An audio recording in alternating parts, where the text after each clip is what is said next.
Tricellular circulation. The high and low pressure belts result in 3 cells of air circulation called the tricellular model of circulation. Each of the 3 cells has 2 horizontal and 2 vertical components of air movement. The first cell, lying between the equatorial low-pressure belt and the subtropical high-pressure belt, is the Hadley cell. Hot, moist air ascends rapidly at the equator, resulting in tall cumulonimbus clouds that produce thunderstorms and convection rain.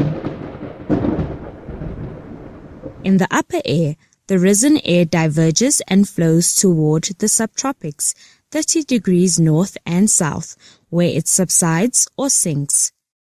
At the surface, the subsiding air diverges. Some of this air flows back towards the equator, completing the circulation of the Hadley cell.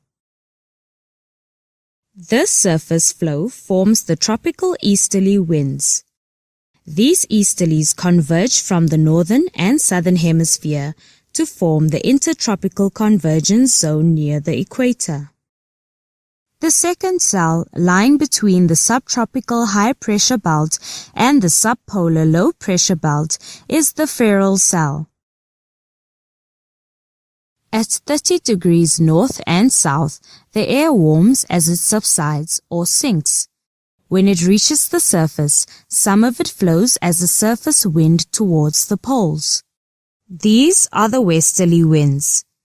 At around 60 degrees, this warm air meets the cold air flowing from the polar regions.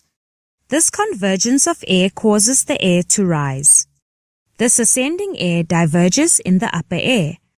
Some of this air moves back towards the subtropics, completing the circulation of the feral cell.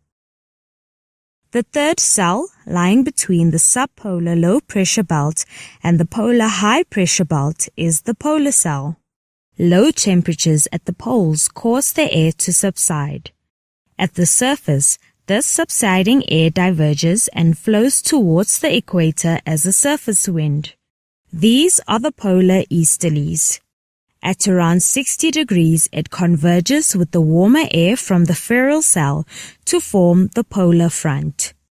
The air ascends along the polar front. In the upper air, some of the ascended air flows back towards the pole, completing the circulation of the polar cell. Together, these 3 cells comprise the tricellular circulation of the atmosphere.